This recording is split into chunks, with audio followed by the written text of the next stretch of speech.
Deus quer que você reine. Cristo é a nossa redenção.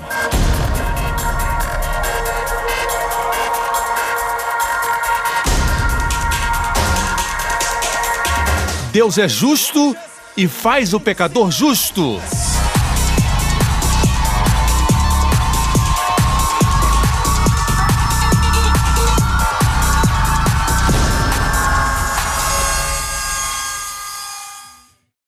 Hoje com o pastor Joseph Prince.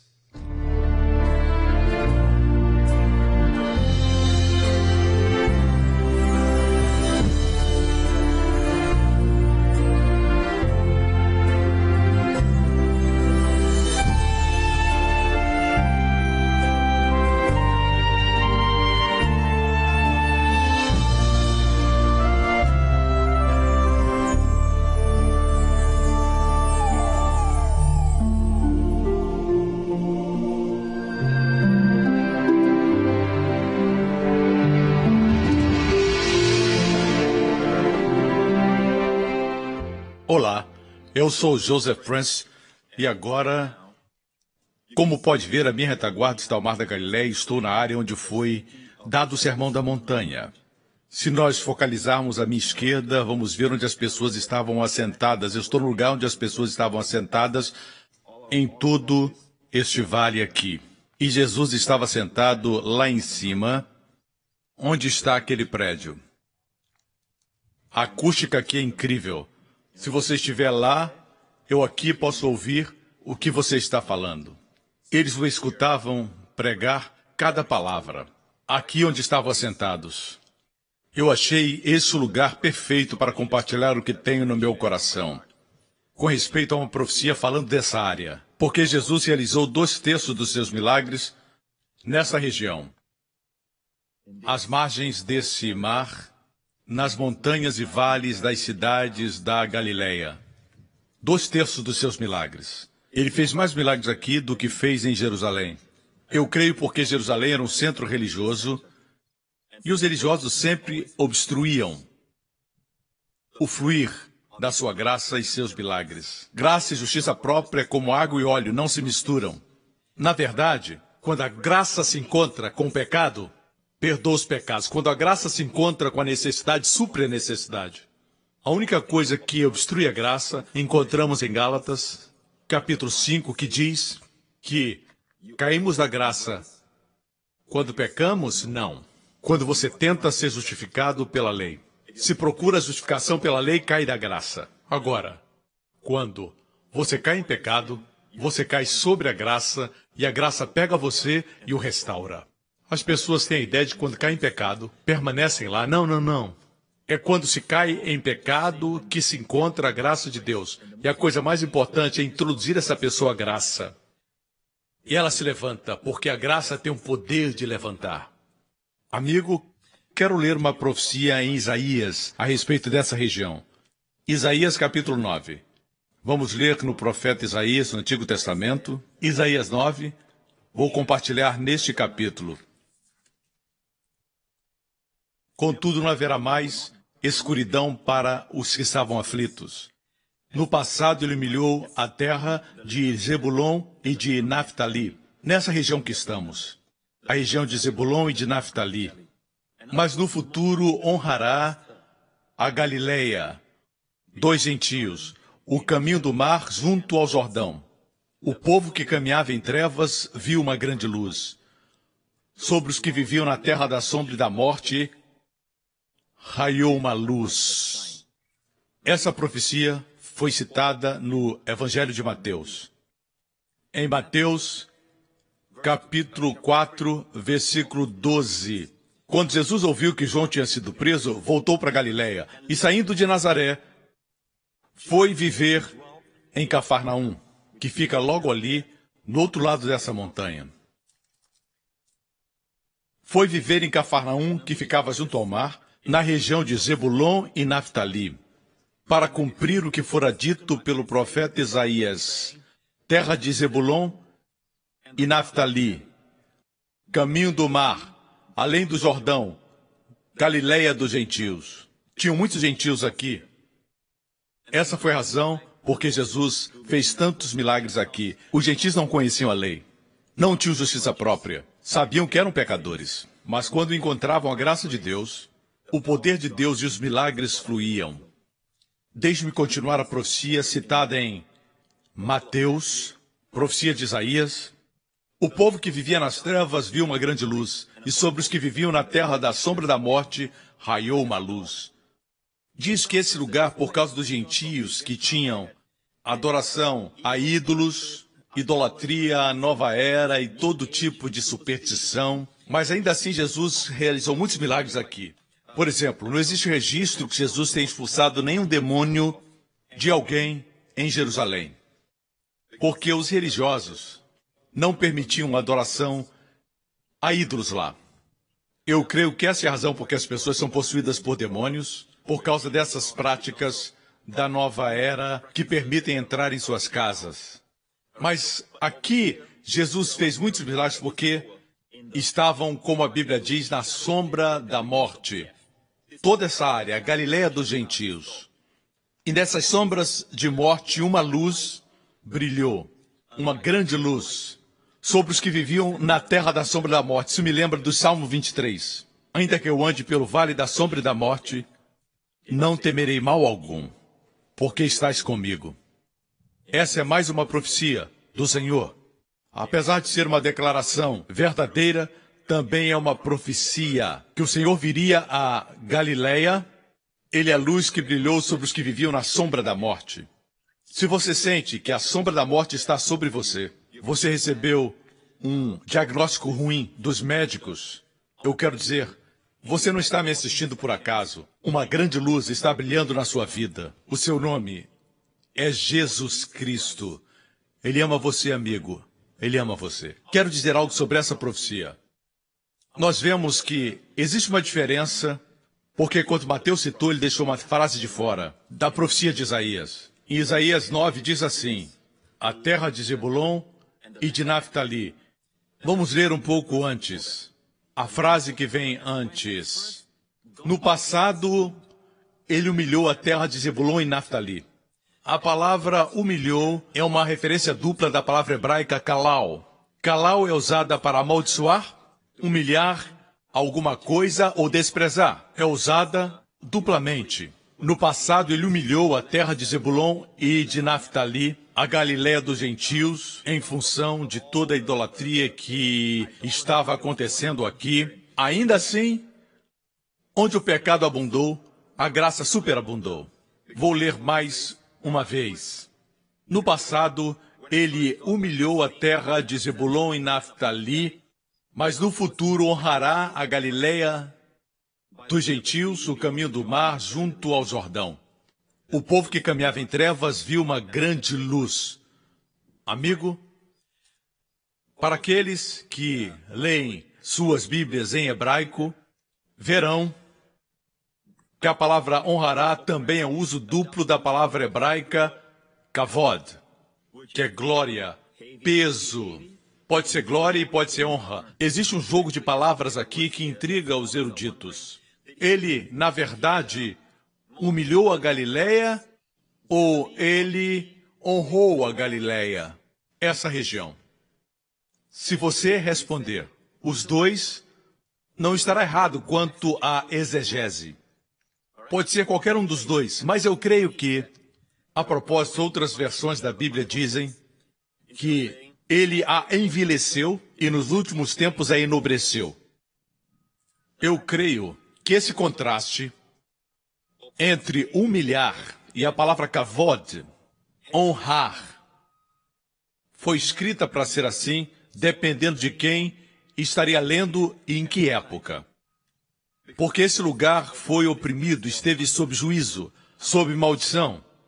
Mas o povo que vivia na sombra da morte, e agora está anoitecendo, mas, graças a Deus, somos a luz do mundo.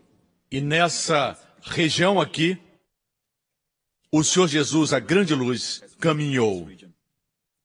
Ou seja, essa região onde estamos foi grandemente humilhada e também honrada. As duas coisas são verdadeiras. E eu acredito que esse contraste foi proposital.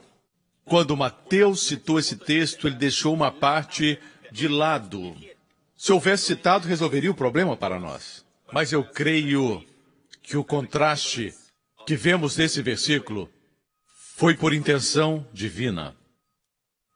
Isso porque, se você o rejeitar e rejeitar sua graça, e quiser viver em justiça própria, aí você será humilhado.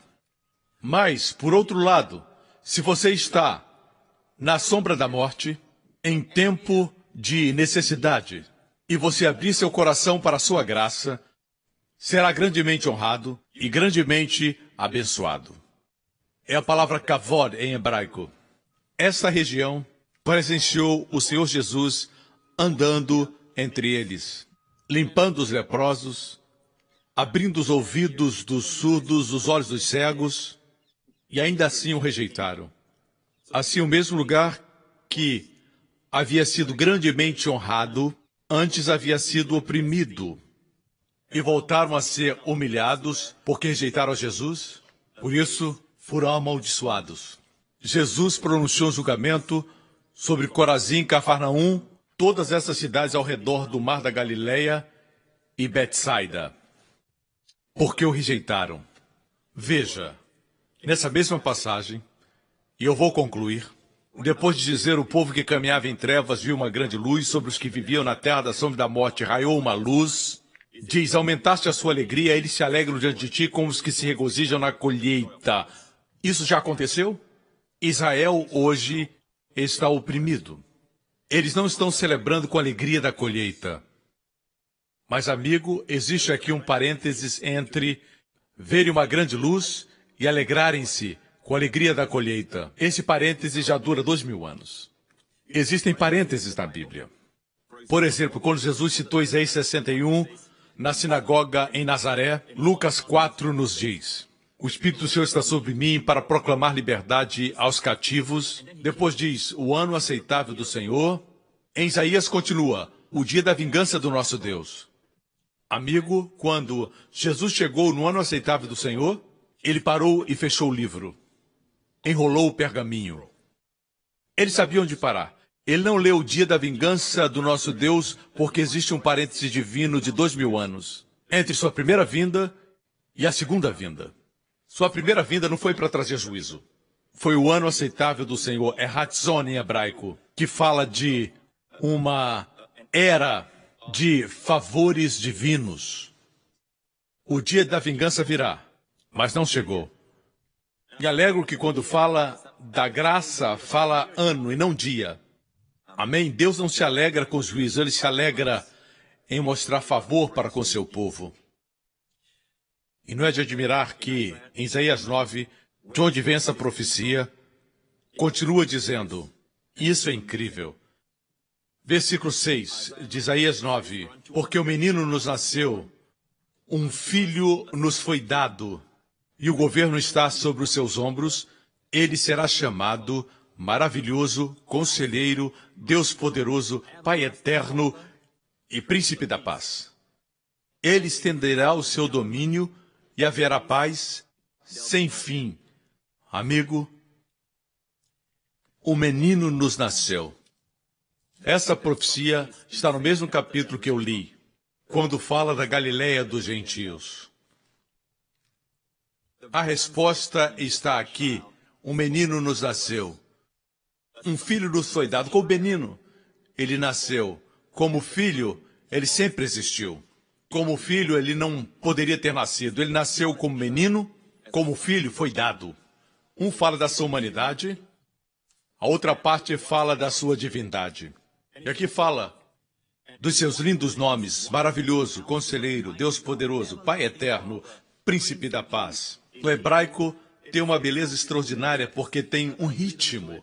Se fala dessa forma, El Gibor, Deus poderoso. El Gibor, poderoso Deus. Aviad, Pai da eternidade.